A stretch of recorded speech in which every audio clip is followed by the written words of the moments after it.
jewelries.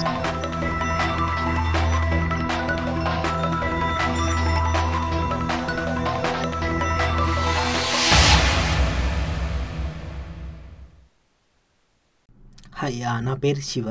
మనం ఈ వీడియోలో మెథడ్స్ ఉపయోగించుకొని సింపుల్ ఇంట్రెస్ట్ని ఎట్లా క్యాలిక్యులేట్ చేయొచ్చు అనేది చూద్దాం. మీకు సింపుల్ ఇంట్రెస్ట్ ఫార్ములా గుర్తుంది కదా, I = PTR/100 is the simple interest formula. దీంట్లో I వచ్చేసి interest, P is principal, T is time and R is the interest rate per annum. So ఈ 3 వాల్యూస్ ఇస్తే మనం ఇంట్రెస్ట్ క్యాలిక్యులేట్ చేయొచ్చు. ఈ ఇంట్రెస్ట్ క్యాలిక్యులేట్ చేయడానికి ఇక్కడ ఒక ప్రోగ్రామ్ రాస్తున్నాను. ఈ ప్రోగ్రామ్ మెయిన్ మెథడ్లో 3 వేరియబుల్స్ డిక్లేర్ చేసినాము. దానికి వాల్యూస్ ఇనిషియలైజ్ చేసినాము. 5,000, 2 years and 11.25% interest rate initialise చేసినాము. తర్వాత ఇక్కడ క్యాలిక్యులేట్ ఇంట్రెస్ట్ అనే ఒక మెథడ్ని కాల్ చేస్తున్నాం. ఆ క్యాలిక్యులేట్ అనే ఇంట్రెస్ట్ అనే మెథడ్ని మనం ఇక్కడ డిఫైన్ చేసినాము. దాని రిటర్న్ టైప్ వచ్చేసి double, method name calculate interest. అవి తీసుకునే పారామీటర్స్ వచ్చేసి double principal, time and rate. ఇక్కడ నుంచి మనం ప్రిన్సిపల్, టైమ్ అండ్ రేట్ ఆ 3 వేరియబుల్స్ పాస్ చేస్తే అవి ఈ మెథడ్కి వచ్చి ఇక్కడ మెథడ్ బాడీలో ఆ ప్రిన్సిపల్, టైమ్ ఇంటూ రేట్ /100 చేసి ఆ వచ్చిన వాల్యూని రిజల్ట్కి అసైన్ చేస్తున్నాం. ఆ రిజల్ట్ని మళ్ళీ రిటర్న్ చేస్తున్నాం కాబట్టి ఇక్కడి నుంచి మళ్ళీ కంట్రోల్ ఇక్కడికి వెళ్ళి ఆ వచ్చిన రిటర్న్ వాల్యూని ఇంట్రెస్ట్కి అసైన్ చేస్తుంది. నెక్స్ట్ ఆ ఇంట్రెస్ట్ని ముందున్న ప్రిన్సిపల్, టైమ్ అండ్ రేట్ ఈ వేరియబుల్స్ని ప్రింట్ సమ్మరీ అనే మెథడ్ కాల్ చేస్తున్నాం. ఈ ప్రింట్ సమ్మరీ అనే మెథడ్ ఆ ఇన్ఫర్మేషన్ తీసుకొని యూజర్ అండర్స్టాండబుల్ ఫార్మాట్లో ప్రింట్ చేస్తుంది. సో ఇక్కడ ప్రిన్సిపల్ ఏదైతే పాస్ చేస్తున్నామో 5,000, interest for ₹5,000 for 2 years at the rate of R అనేది 11.25 కాబట్టి 11.25% per annum ఈజ్ రూపీస్. మనం క్యాలిక్యులేట్ చేసిన ఇంట్రెస్ట్ 500 × 2 × 11.25 / 100 వచ్చేసి 1125 కాబట్టి ఆ వాల్యూ ఇక్కడ ప్రింట్ అవుతుంది. ఇక్కడ మనం గమనించాల్సిన పాయింట్స్ ఏంటంటే ఈ మెయిన్ మెథడ్ అనేది calling method, calculate interest, print summary అనేటి కాల్డ్ మెథడ్స్. సో ఒక మెథడ్ నుంచి మనం 2 డిఫరెంట్ మెథడ్స్ని కాల్ చేస్తున్నాము. ఈ క్యాలిక్యులేట్ ఇంట్రెస్ట్ నుంచి వచ్చిన రిటర్న్ వాల్యూని ఇంకొక ప్రింట్ సమ్మరీ అనే మెథడ్కి పాస్ చేస్తున్నాం. సో ఒక మెథడ్ నుంచి వచ్చిన రిటర్న్ వాల్యూ ఇంకొక మెథడ్కి మనం పాస్ చేసుకోవచ్చు. అట్లనే ఒక మెథడ్ లోపల ఎన్ని మెథడ్స్ అయినా మనం కాల్ చేసుకోవచ్చు. ఇక్కడ ఇంకొక మెథడ్ ఉంటే ఆ మెథడ్ అయినా కాల్ చేసుకోవచ్చు. There is no limitation on number of methods you could call from one method. అట్లనే ఒక మెథడ్ రిటర్న్ వాల్యూని ఇంకొక మెథడ్కి మనం పాస్ చేసుకోవచ్చు. మనం ఈ ప్రోగ్రామ్ని ట్రైట్ ఎడిటర్లో ఓపెన్ చేసి కామన్గా చేసే మిస్టేక్స్ ఏంటి అనేది చూద్దాం. ఇక్కడ అదే కోడ్ ఇక్కడ వచ్చింది. క్యాలిక్యులేట్ ఇంట్రెస్ట్ అనేది ఒక మెథడ్, ప్రింట్ సమ్మరీ అనేది ఒక మెథడ్.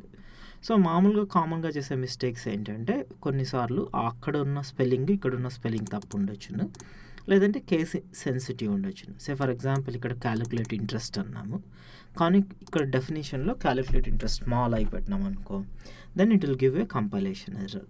ఎటువంటి కంపైలేషన్ ఎర్రర్ ఇస్తుందంటే బేసికలీ మెథడ్ నాట్ ఫౌండ్ అనే కంపైలేషన్ ఎర్రర్ వస్తుంది, ఆర్ కెనాట్ ఫైండ్ సింబల్ అంటుంది.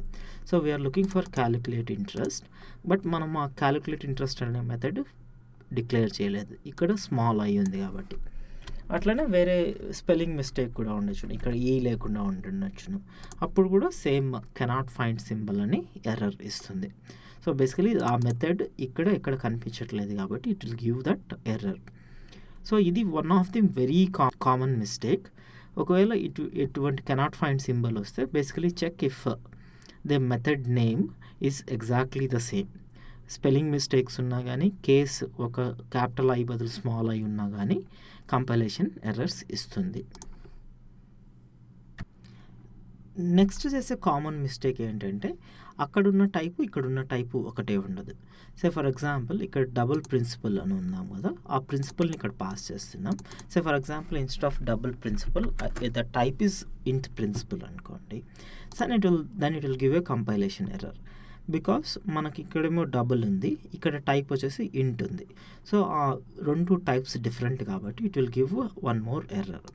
ఇక్కడ చూస్తున్నారు కదా, ఇప్పుడు calculate interest int double double, ఇక్కడేమో ఇంట్ డబుల్ డబల్ ఉంది, మనం కాల్ చేస్తుంది డబుల్ డబుల్ డబుల్, కాబట్టి this cannot be applied to this, కాబట్టి it will give you a compilation error. So ఆ టైప్స్ డిఫరెంట్గా ఉంటే ఇటువంటి ఎర్రర్ వస్తుంది. ఇంకొక థర్డ్ ప్రాబ్లం ఏంటంటే కొన్నిసార్లు ఇక్కడ పారామీటర్స్ ఏమో 3 ఉంటాయి, ఇక్కడేమో 2 ఉంటాయి. సో ఇక్కడ instead of last double rate అని ఉంది కదా, అది లేకుండా ఉండొచ్చును. అటువంటప్పుడు then you will get a similar error saying that you can't find that method or the parameters do not match. As you can see here, calculate interest double double cannot be applied to double double double. ఇక్కడేమో 2 variables ఉన్నాయి, ఇక్కడేమో 3 doubles ఉన్నాయి. So అటువంటప్పుడు కూడా you will get a compilation error. ఇంకొక problem ఏంటంటే మనం ఇక్కడ రిటర్న్ టైప్ ఉంది కదా, ఇక్కడేమో ఇంటీజర్ రిటర్న్ టైప్ ఇవ్వచ్చును, లేదంటే ఆ వచ్చిన రిటర్న్ టైప్ క్యాలిక్యులేట్ ఇంట్రెస్ట్ తీసుకొని ఇక్కడ ఇంటీజర్ అసైన్ చేస్తాం అనుకోండి, ఇంట్ interest equal to calculate interest అంటే అప్పుడు కూడా ప్రాబ్లం ఇస్తుంది. ఎందువల్లంటే క్యాలిక్యులేట్ ఇంట్రెస్ట్ అనేది డబుల్, ఆ డబుల్ని ఇంట్రెస్ట్ కన్వర్ట్ చేస్తున్నాం కాబట్టి then it will give you a problem. As you can see it gives the error possible loss of precision, because ఇక్కడేమో డబుల్ రిటర్న్ చేస్తున్నాము, వచ్చిన వాల్యూని ఇంట్రెస్ట్కి అసైన్ చేస్తున్నాం. మీకు గుర్తుంది కదా, ఇటువంటి సిచ్యువేషన్లో ఒకవేళ మనం కావాలనుకుంటే ప్రాబ్లం లేదు, ఇన్ఫర్మేషన్ పోయినా ప్రాబ్లం లేదనుకుంటే మనం ఎక్స్ప్లిసిట్ టైప్ కాస్టింగ్ చేయాలి. సో అందుకోసం ఇక్కడ మనం డబుల్ వాల్యూ ఇట్లా టైప్ కాస్ట్ పెడితే then it will run without any problem. Sir ఇక్కడ కంపైలేషన్ ఎర్రర్ వచ్చింది. So it should not be double, actually we're saying we will convert in to integer. So డబుల్ని ఇంటికి convert చేయాలంటే we have to put something like this, then it will convert from double to integer. అది కూడా 1125 అని వచ్చింది కదా, అది కాస్త 1125గానే ఉంటుంది, ఎందువల్లంటే there was nothing after the 0. At the same time ఇక్కడ ఇంటి నుంచి డబుల్కి మనం ఆటోమేటిక్ టైప్ కాస్టింగ్ అయిపోతుంది కాబట్టి ఎక్స్ప్లిసిట్ కాస్టింగ్ అవసరం లేదు. అందుకోసం మనం ఇంట్రెస్ట్ అనేది ఇక్కడ ఇంటీజర్ వేరియబుల్ ఉన్నా ఇక్కడ మనం డబుల్గా డిక్లేర్ చేస్తున్నాం కాబట్టి ఇంటీజర్ని డబుల్కి ఎక్కడైనా పాస్ చేయొచ్చు కాబట్టి సో ఆటోమేటిక్గా మెథడ్ కాల్ చేస్తున్నప్పుడు అది కన్వర్ట్ చేసి పాస్ చేస్తుంది. కానీ డబుల్ నుంచి ఇంటికి చేయాలంటే మాత్రం మనం ఇట్లా టైప్ కాస్టింగ్ చేయాలి. So same rules as the వేరియబుల్లో ఎట్లా ఒక వేరియబుల్ ఒక టైప్ నుంచి ఇంకో టైప్కి కాస్టింగ్ చేస్తున్నప్పుడు పెద్ద టైప్ నుంచి చిన్న టైప్ కన్వర్ట్ చేస్తున్నప్పుడు we have to explicitly put that casting. చిన్న టైప్ నుంచి పెద్ద టైప్ చేస్తున్నప్పుడు ఆటోమేటిక్గా జావా కంపైలరే టేక్ కేర్ చేస్తుంది. మనం ఈ వీడియోలో క్యాలిక్యులేట్ సింపుల్ ఇంట్రెస్ట్ అనే ప్రోగ్రామ్ చూసినాము. దాంట్లో ఎట్లా 2 మెథడ్స్ని ఎట్లా కాల్ చేయొచ్చు అని చూసినాము. దానికి వచ్చిన పారామీటర్స్ని ఎట్లా పాస్ చేయొచ్చు, వచ్చిన రిటర్న్ టైప్ని ఎట్లా వేరే మెథడ్కి ఎట్లా కాల్ చేయొచ్చు అనేది చూసినాము. తర్వాత దాన్ని ట్రైట్ ఎడిటర్లో ఓపెన్ చేసి వేరియస్ ప్రాబ్లమ్స్ చూసినాం. కంపైలేషన్ ఎర్రర్స్ ఎప్పుడెప్పుడు వస్తాయి, మెథడ్ నేమ్ కరెక్ట్గా లేకపోయినా, లేదంటే డేటా టైప్స్ ఇన్కంపాటబిలిటీ ఉన్నా, లేదంటే నెంబర్ ఆఫ్ పారామీటర్స్ ఇన్కంపాటబిలిటీ ఉన్నా, లేదంటే రిటర్న్ టైప్ వచ్చిన వాల్యూ నా డేటా టైప్ కంపాటబిలిటీ లేకపోయినా కంపైలేషన్ ఎర్రర్స్ వస్తాయి అనేది మనం చూసినాం. మనం నెక్స్ట్ వీడియోలో రికర్సివ్ మెథడ్స్ గురించి చూద్దాం. రికర్సివ్ మెథడ్స్ అంటే ఏంటి, వాటి ఉపయోగం ఎప్పుడు ఉంటుంది అనేది మనం నెక్స్ట్ వీడియోలో డిస్కస్ చేద్దాం.